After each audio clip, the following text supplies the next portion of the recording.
Uh, this is Geoff, the Git enabled the backend forensic framework. Just demoing this for the hackathon competition. So main page, we could actually pick what playbooks we want to use. Geoff is driven by playbooks and not a fully trained LLM. Instead of using training, I decided to turn it almost into a command rag. We do have one set of evidence right now. Unfortunately, the VM got deleted about 2 hours ago. So this is what we got. I did run it. We do have evidence. Execution log is the audit trail. When there is IP address enabled, this case doesn't have any, we can actually generate an IP map. And then Geoff also has the ability to queue up and run things in serial. Just a quick review of this case. Once it's done running the playbooks, Geoff will pull up an executive summary and markdown report. This model is here in the corner is a RAG. It's actually using the JSON that this is built out of. You could ask it all sorts of questions and it'll answer. If it can't, it'll suggest tools versus the evidence and how to get more.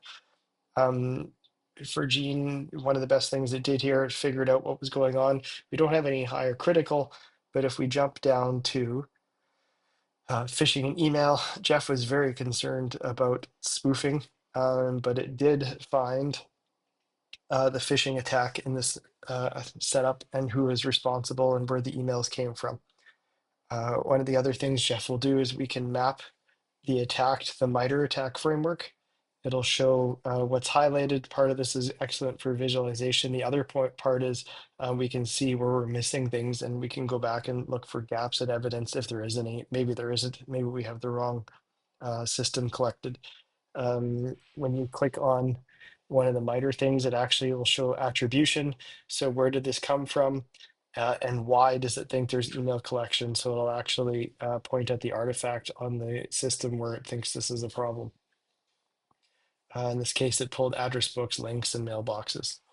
If we go back to the main report quickly, we do the same thing with indicators of compromise. So here's the email addresses involved in this phish.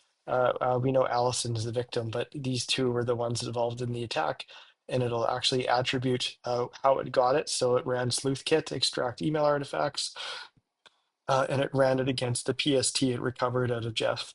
And again, same thing, PST out of Geoff. It did pick up a few stray files. Most of these look like they're false positives due to the VM system it's running. Geoff has two critics. If the critics disagree, it'll come up here for human review. So in this case, we have 85 to review. This is mostly because I was in a hurry and we are getting lots of LLM timeouts. This would be a little cleaner if we ran it again. We also have an attack chain narrative. Geoff tries to put together a story based on what it sees. And this is actually flowing right to left on the MITRE ATT&CK framework. Again, it's highlighted the email addresses because it's latched onto what it thinks is the attack in here. Same with kill chain and timeline reconstruction. We can extract users from all the devices, what device they came from, who owns the device, what's going on. Another feature we have is blast radius and suspected impact. So this was actually a phishing attack, so it correctly identified this high confidentiality compromise, a little bit of integrity, availability, not so much, because that wasn't the point of this attack. If it was ransomware, this would have been jacked up quite a bit. We also can work out dwell time based on how long we think the attacker's been in there based on evidence. And then there'll be lateral movement we can track between multiple devices. In this case, it's just the one device. We also have evidence and competence gaps. So Geoff didn't like this because we didn't have memory, no syslog file, and it was looking for EVTX files, even though it found Windows event files. There's conclusions and recommendations. These are okay, they're kind of junk. User narrative. In this case, if users are logging in at odd times, Geoff will spot it. Significant timeline events, and then the full written report. And then right before we finish off here, the entire audit trail for this case is stored under commands. We can see all the playbooks that were run, the output of those playbooks, any problems it was having are all recorded in here. Audit trail shows even more information. This was the live log that was streaming what was running. And then every single command executed in this case is here. So a human operator actually come in and redo all these commands and start all over again. And if we go back to Geoff's main page, we can go to evidence.